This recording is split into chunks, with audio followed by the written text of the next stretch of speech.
Welcome to Investor in the Family Radio, a podcast about learning to invest. My name is Brian Bain, and I'm your host. At Investor in the Family Radio, we believe that every dollar and minute we spend is an investment in something, and together, we're going to make the best investments that we can, so thank you so much for joining us. Jesse Moore comes out of the oil industry. He's worked in upstream, midstream, and downstream, and brings with it special insights that help him as an investor. Recently, he wrote about whether Tesla's autonomous vehicle program is a self-defeating business model, and I wanted to sit down and learn more about his thesis and his thoughts. He also wrote about how the first trillionaire will make their money and how space elevators will help. We talk about all that and much more as well, so I hope you enjoyed today's interview with Jesse Moore. Remember, our goal is to help you learn to invest financially and in all of life. You can always find more at investorinthefamily.com. In less than 1 month, the second online investing conference will kick off. This conference is fully online and will feature 3 top growth-focused investors, each sharing their current 2 highest conviction investments. All picks and research will be content that is normally reserved for their premium subscribers only, and that would typically cost you hundreds or even thousands of dollars, but for a short time, you can get free access via this conference. Headlining this year's conference, or this fall's conference, is Brett Jensen and Cody Willard, with another speaker to be announced soon. Access to this conference is free for a limited time. Go to onlineinvestingconference.com to sign up, or text the word join family, one word, join family, to the number 44222, and we'll make sure you'll get an email in a few days. They'll get you all the information you need about getting signed up as well. And I hope you enjoyed today's interview with Jesse Moore. Well, hey, Jesse, welcome to the show. Thanks for having me. Man, honor to have you with us. Do you mind kicking us off by giving a little bit of background on yourself as an investor and what you're up to these days? Yeah, for sure. I came from oil and gas, so I worked in downstream refining in Canada for a couple of years, and then upstream in Australia for a couple of years. Decided I wanted to do something else, and I'm headed to Germany to study and do a master's of engineering there. And in that time, I started investing pretty heavily with my free time, and started writing about 7-8 months ago now. I wrote primarily on oil and gas, and then started diversifying into economics and obviously Tesla and kind of whatever took my interest as time went on. So, and that's what brought us together. Why the interest in investing? I'm an engineer, obviously, by trade, and I was always interested by the market and evaluating companies and kind of the idea that you're either right or you're wrong. And there's not that, you don't have to prove yourself. You don't have to, there's no judgment behind it. There's just, at the end of the day, the money's there. It's not. And I always like the idea of, evaluating companies, getting involved in a company and trying to understand how the economy works. And that's kind of how I started, and just started as a pastime with a small amount of money. And as I made more and grew it, got more and more interested as it goes. And yeah. Nice. Well, like we and I talked, I'm looking forward to doing like a much more in-depth interview on you specifically, hopefully sometime near in the future. But today I want to focus on some of your more recent content, starting with the article you wrote about a week or so ago on Tesla and autonomous vehicles. Is it a self-defeating business model? Do you mind beginning by just giving us a kind of a brief overview of that article and your thesis? Yeah, for sure. So what I was looking at in that article was basically the idea that Tesla wants to build a self-driving autonomous vehicle that can be shared and increase the utilization rates of cars. So the standard utilization rate of a car is somewhere between 5 and 10%. And what the article kind of looked at was what happens if Tesla is successful in that business model and, really cratering demand for the vehicles that they're trying to sell. So that's what I was looking at in the article, and obviously got some interesting comments back and forth. But my view was that you shouldn't ignore a business model like that because it could crater or I think cannibalize your own business model. You shouldn't walk away from it. And I think we've seen that with Kodak, who went bankrupt back in 2012, who arguably created the first digital camera, but didn't want to cannibalize sales of their film. So kind of took it from that perspective, and it was more of a thought exercise for me than anything, but obviously gained some interest. Well, and obviously, if just because you don't do it doesn't mean someone else won't either. Exactly. You can't stop something like that from happening. And I think Tesla's doing it the right way. And absolutely, you can see Ford, GM, these guys trying to get into the game, but it's not ingrained in that business, right? So a company like Tesla can come along and really build their company from the ground up with that sight in mind, which I think gives them a really big advantage. And despite not having the same capital and market penetration that the other guys do. Okay, you used the phrase utilization rate. Do you mind explaining what you mean by that and why it matters?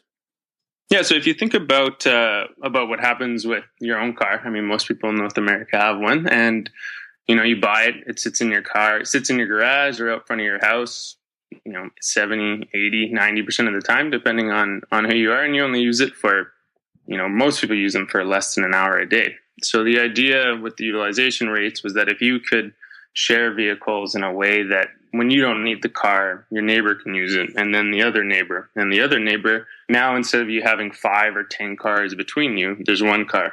And you can imagine what happens to the car industry if demand craters by 90%. Obviously, that's an extreme situation, but right. That's what we're looking at. What do you think, just on the whole autonomous vehicle idea as a whole, because obviously that kind of is the idea, or at least on a popular level in tech right now. You've got Uber and you've got Tesla. Two of the hottest names out there are really talking autonomous vehicles. Obviously, they're not alone in that. Apple, of all people, is apparently in with their Project Titan.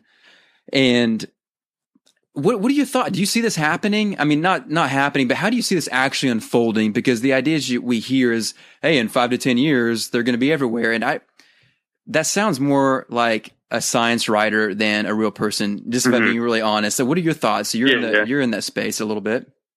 Yeah, I think that there's a lot of kind of new tech that comes out that's always talked about how it's going to innovate 5-10 years. It's going to be here in 5 or 10 years. And I think, 3D printing almost beat investors down with the 5 or 10 years it's going to come and innovate. I think with autonomous vehicles, I don't think it's going to be something that's all of a sudden going to come around and, hit investors and all of a sudden Ford and GM are worthless. Like, absolutely not. I think it's going to be something that's going to slowly creep up, and you're going to see it focused around something like cities and where you can prove that it's safe. And that's what I talked about in the article briefly was proving that it's safe. And there's a big problem with autonomous vehicles and basically anything where you're not in control, whereas that kind of scares the average person. So they're not in control of the vehicle. What happens when someone dies? And that's, I think, is what's going to hold autonomous vehicles back more than anything, because you really need to prove a factor of safety that is much higher than humans. So I think some people were looking at some statistics on the Tesla car crash and basically saying that, I think it was 1 death in 130 million miles versus the average of 1 death in 60 million miles. And whether it compared to luxury vehicles, which were 1 death in some 180 million miles. And, you start getting into this conversation, but in reality, you're going to have to prove a factor of 10, maybe even 100 before people will feel safe getting into those vehicles. And the airplane industry had to do the same thing. And I mean, even today, people are scared to get on an airplane despite it being hundreds of times safer, right? Well, then there's the moral, ethical idea that on paper, it seems like an easy decision, but until you're in the middle of it, because when you're programming an autonomous vehicle, you have to program what decisions it should make in certain crash type scenarios. As far as, does it make a decision to work in a way that preserves the driver or of this car versus the other car? You get into lots of stuff there, and that's a whole another conversation. I just imagine autonomous cars being made, then people going aftermarket and buying a software upgrade to make sure the car works in their favor instead of in a more neutral standpoint. Yeah, exactly. Yeah, I mean, I think that's kind of why it ties back into that factor of safety, where it's many, many times safer. It's hard to say whether people will accept it. I mean, there was Google just got approval to get their car treated as a human driver, which obviously Google's system has a lot more experience, I guess, or time invested into it than Tesla's does. But obviously the legislators are moving that way and wanting to bring it in. It's an interesting conundrum, to say the least. It's hard to say when it's gonna pick up, but I feel like what we're seeing in the industry and what we're seeing in government is really pushing that to the forefront. And I think we're going to start seeing it in really fixed controls spaces before it starts being a ubiquitous thing. Even then, whether those utilization rates, I think I talked about in the article, getting them up to 50%, right? If even that destroys the car industry as we see it, I mean, you don't even need to go to 50. What happens at 20 or 30%? You know what I mean? Like the huge amount of capital that goes into building and maintaining the car industry. If you take 30% of the demand off, it looks like the same thing you do when you take 30% of the demand out of the oil industry. Prices crash, companies go under, and you don't really need to have it take over for it to have a meaningful effect on the industry. And I think that's why these companies, you want to start being at the front of it rather than the back end trying to catch up. Well, and of course, I think about the utilization rate idea, and again, on paper, it makes sense. The idea of sharing bandwidth, for lack of a better illustration.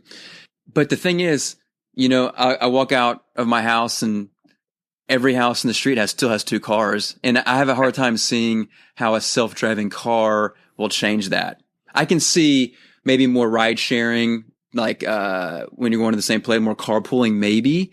But I think the role that the automobile plays in America is so much more than functional. It's freedom, utility, it's status. Obviously, Tesla is one of the biggest automobile status symbols you can purchase right now. I don't know. Am I missing something there, or do you see it the same way? I think I have a bit of a bias myself, because I've moved far too many times in my adult life, and I really don't like owning things and having to move things around, because I kind of live with the expectation that I'm going to move every couple of years, for one reason or another. But I'm also aware that I'm a bit of an outsider in that experience. But I've kind of pushed really hard, especially in the last couple of years when I was in Australia, to not have a car, and it became impossible at one point. And from renting cars on the weekend to borrowing cars, and there was even in Brisbane where I lived, we didn't have it. But when I was down in back home in Calgary, where I was born, my brother was showing me the service that they have. I think it's called Zipcar. Right. And if you have something like that, I really think that people would get behind that. And I think you're always going to have a cohort of people that are going to want to have their own car. Right. I don't think you're going to get around that.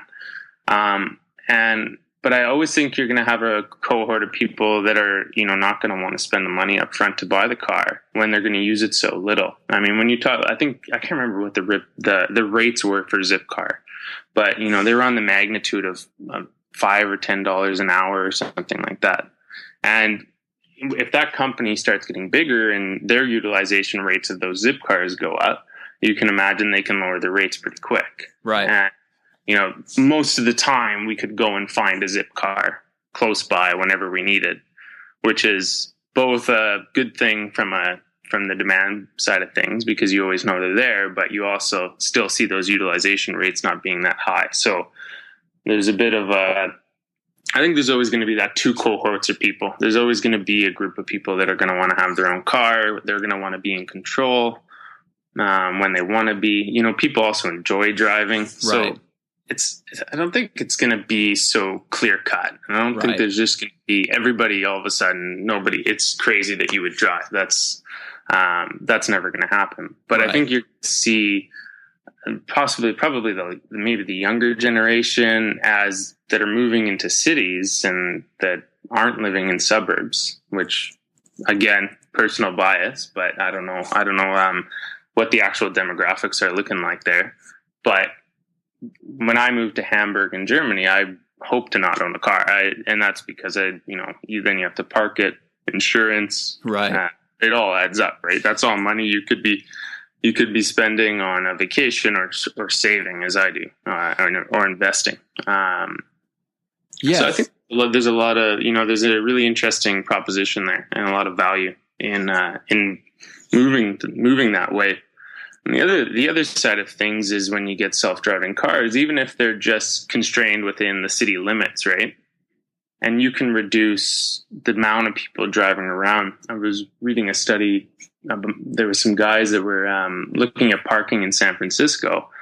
And when they went around, 30% of the cars just driving around the city center are looking for parking, right? So if you pull 30% of the cars off of the city center, you could imagine the amount of reduction in traffic. And obviously that's not going to reduce the amount of cars, but it could certainly reduce the utilization needed per person, right? And that kind of comes on the tail end of things. Yeah. I can definitely see geography being a huge factor. I'm in Dallas, and much more of it's a city built around the highway and the road versus cities like on the East Coast and a lot of European places that weren't built around the automobile. And I can see that being a huge factor. Like, I love going to New York or other big metropolitan areas and just walking around. I love taking the subway. I think that's great. I really enjoy that. I went about 3 months years ago in Dallas on an experiment trying to figure out, could I just take public transportation to everything I needed to do over these 3 months? And man, I'll tell you what, we're not there yet here. I'll tell you that much. And I realize that's not the discussion as far as autonomous vehicles, but I think what I see happening, a couple things I'm observing. First of all, I could see this being really taking a generation to really turn a corner, because like you said, as new drivers start coming into the mix, they won't have the same desires or assumptions that, people in their 30s, 40s, and 50s and up have right now, that of course I've got a car, of course I'm driving. Of course you have a lot of people who will be early adopters regardless of age. But something that fascinating happened to me back in May, and we're recording this early August 2016 for anyone listening. I was at a graduation party for a cousin who's graduating from high school, and one of the parents made a comment about kids not wanting to get their driver's license anymore. And, usually when you're growing up, for me, man, you're counting down the days till you turn 16, you got a driver's license, and you had freedom. And I have been asking parents of kids in that age range ever since then about that. And so, yeah, it's the weirdest thing. They don't really care about getting a driver's license. And there's obviously exceptions, and parents are all dumbfounded because they feel like I feel. And, theorizing, they can feel more connected via phones and not have to be together as much, or they can still text on the phone if someone else is driving. So I could see in that dynamic, there could be a groundswell demand for autonomous vehicles that us older people would never even think about. Yeah, for sure. So, yeah. Well, did you get any crazy comments in that article that surprised you or that you want to respond to at all? Because you had a lot of interest in it, and I'm just curious if anything stood out to you. Yeah, I try to respond to some of the comments, and usually when an article starts getting, to the 50 or 100, you can't really start paying attention to all of them. Right. I think there's some really interesting comments on there. The one comment, or the one part of the article that I thought got some interesting feedback was the comment on what happens to if everybody start driving an electric vehicle, what happens to gasoline demand and the price of gasoline, and how economic is a Tesla against an oil price of $30 in the long run. Interesting. And some people obviously had some backlash to that, and whether we would ever see a long run oil price in that realm. But when you see, there's obviously a path here to electric vehicles, and there's a lot of technological and engineering problems in electric vehicles, material supply and the density and charging and all these problems. And whether they can get through them or not is, another story. There's always an alternative, and there's new battery technologies coming out every day that use different materials. So there's always going to be some sort of alternative to the current electric battery. And it's going to keep on changing. And eventually they're going to get to a point where they're killing demand for gasoline enough that gasoline prices are going to start dropping. And I've written about this in some other articles on what happens when when you meet a robust supply in the face of cratering demand, you get what happened to coal. And a lot of people disagree with me that that'll ever happen to oil, but I think it happens eventually to any commodity that has a demand that is not in excess of its supply. And I think we're going to eventually see that in oil in my lifetime, where, oil is still used, possibly 100 million barrels a day, whatever the peak oil demand is. But as soon as you hit that peak oil demand and supply keeps going up, your oil price is going to crash, and it's going to go to the marginal barrel, which is probably somewhere in the Middle East at that point in time. And I think it's a really interesting discussion to look at to see what the economics are going to be like for the electric car at that point, when you've been consuming materials that can only build electric cars for a long period of time. And all of a sudden, an electric car is 3 times as much as a gasoline car. And obviously, government regulations play a part in that. Right. But I thought that was a kind of a sidestep that I think a lot of people kind of picked up on and kind of argued about, which obviously I mentioned it in one sentence. So wanted to well expand. Well played, sir. You planted the seed. Exactly. Well, that is a fascinating idea, that the success of something could end up undermining itself. And I think that's a risk with anything as well. Right. And there's obviously other changes that come in. Well, this is fascinating, and I really appreciate you giving us a little bit of time to discuss. I appreciate you writing the article, and I appreciate you spending some time fleshing it out a little bit more right here. Before we wrap things up, you've written, like I was telling you before we get on, like you're either great at headlines or you've got great content. Hopefully, I'm assuming it's both. In my experience, it's been both. And I'm going to remind you. Yeah. I think it's both. But I guess the friendly thing would have been said, you write great headlines, but I talk too much, so I say too many words sometimes. But you wrote an article a couple of days ago, a dangerous demographic shift and a case for asteroid mining. You won. You just won me over. Like, you have piqued my interest. Yeah. Talk to me about, give me a little synopsis there, and talk to me about asteroid mining. Yeah. This was an interesting one because I just kind of threw it in the title. It ended up at the end of the article, but I didn't expand on it at all. It's again one of those, kind of how I mentioned gasoline cars in the Tesla article. But the interesting, I can't remember the company I was looking at, but their theory is that they're going to they're launching satellites. They're already in orbit, and they're basically looking for asteroids that have obscene amounts of metals like rubidium, rhodium, and copper, iron, anything you would need that are far in excess to what's even in the Earth, right?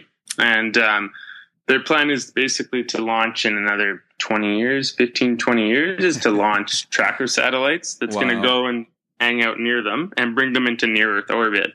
And by that time, it'll be about 25, 30 years from today. Their hope is that there's a space elevator. And if you know anything about space elevators, they'll basically reduce the cost of moving material to and from space by about 100-fold. So it actually, at that point, if you assume you have a space elevator, the entire program makes economic sense to the fact of trillions of dollars. I need to pause a minute. You're going to need to give a little explanation on space elevator for the rest of us real quick. What do you mean by that?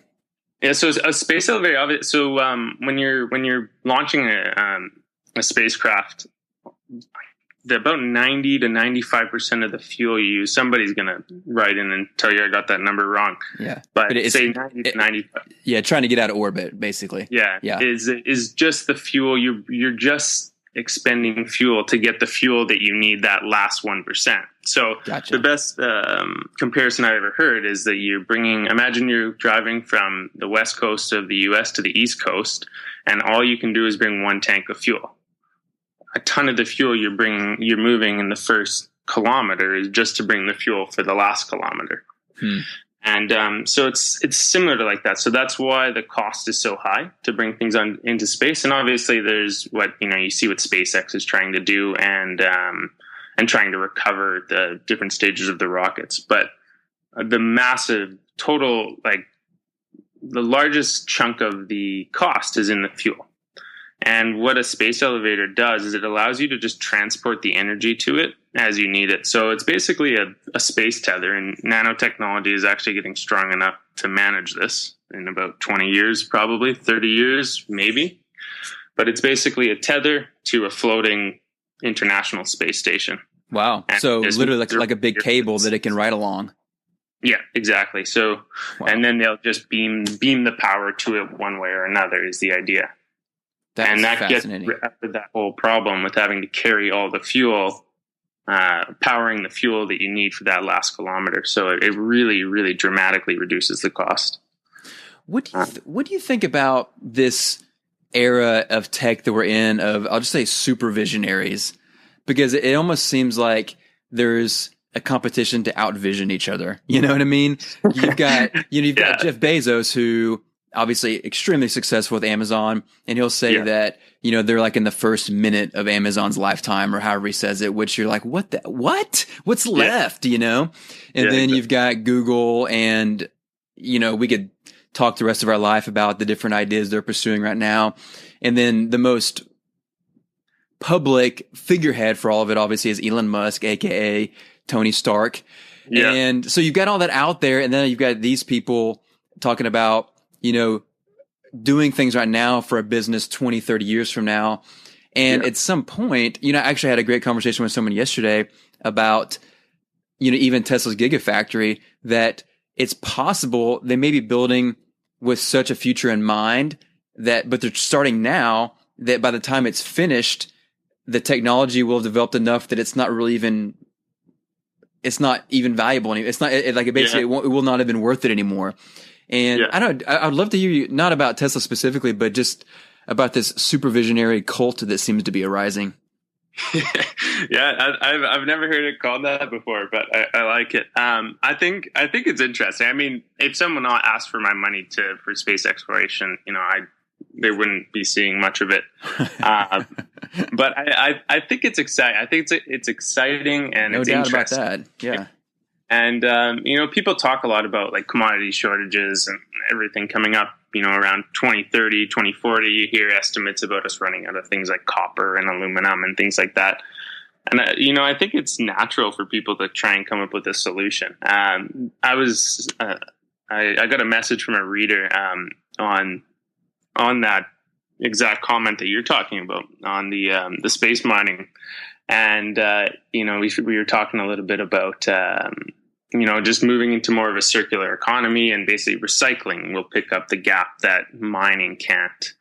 And obviously that's a much more realistic alternative to mining an asteroid from the next solar system. But I think it's interesting, and I think people find it interesting to do it. Obviously, it's not hard to imagine that. And I think when you start building a company, and a lot of these startups, you see they're selling a story, right? Right. They're selling a story much more than they're selling profits or revenue, because a lot of them don't have any. and I think that the bigger they can make that story sound, and this is where you start getting into, what's the analogy? If I can sell a Coke to everyone in China, I'm a billionaire. Right. But the reality of it is the execution. The companies don't grow overnight for the most part. You see a Facebook, which didn't grow overnight, but grew pretty quick. You see an Amazon, but these companies are rare. That's why they're called unicorns, right? Right. Because you're not going to go out there as an investor and look at 100 startups and be able to pick the one that's going to work out. And the chances of you doing that are so slim that you're more likely to lose money. And I think that's why you need that big story behind it to sell it. And I think that's why you constantly see it's like a one-upmanship, where who can have the crazier idea than the person before them, right? Yeah. Yeah. I mean, I'm all for it. I mean, it's fun for me. Like you said, they don't have my money. So, yeah, exactly. I mean, I'm not missing out if they don't follow through with it. But it's just an interesting idea of, honestly, I like it, not just from a fun standpoint, but I like the fact that, I feel like obviously there's a profit motive. We'd be naive to not think there wasn't. or there was. But there also is hey, this could be a real problem and try to solve it. And there's something about it too that I think is inherent in us as people about wanting to that desire for exploration. That's just, and there's something about that that's just true for all of us, I think. And some of us, maybe to an extra degree that leads to some of the projects we've discussed. But it'll be interesting because, again, at some point, how do you prepare now for something 30 years in advance in a meaningful way, not knowing what technology will happen between now and then? But all you can do is start, So exactly. That's how you end up with space elevators and, and movies like Avatar and Interstellar. You know what I mean? You gotta figure something out somehow. Yeah, exactly. So, well, hey, Jesse, this has been a blast. Thanks for your contributions on Seeking Alpha, and thanks for being a great interview. This is fun. Awesome. Thanks, Brian. All right, see you, man. Well, I hope you enjoyed today's interview with Jesse Moore. And remember, you can get full show notes with the links and other details at investorinthefamily.com. And if you want to participate for free in the online investing conference, getting top picks from Brett Jensen, Cody Willard, and another investor to be announced soon, go to onlineinvestingconference.com to get signed up for a short time for free. Or you can simply text the word join family, one word, join family, to the number 44222, and we will get an email to you in a few days about how to get signed up as well. This is Brian, and thanks for joining the family. The information and opinions contained on this podcast are for educational purposes only. The information does not consider the economic status or risk profile of any specific person. The information and opinions expressed should not be construed as investment trading advice and does not constitute an offer or an invitation to make an offer to buy and sell securities.